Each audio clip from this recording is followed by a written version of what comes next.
Hello everyone, in today's quick video I will show you how to resolve problem in Outlook on Mac machines where you can see calendar events after you added them.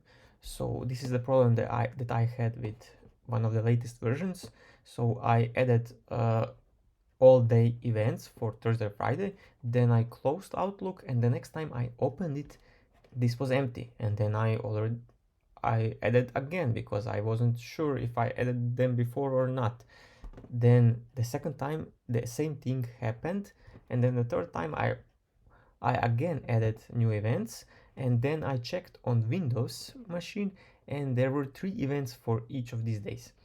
So the the solution for this was to find a new version and update Outlook. So this is the version that I updated.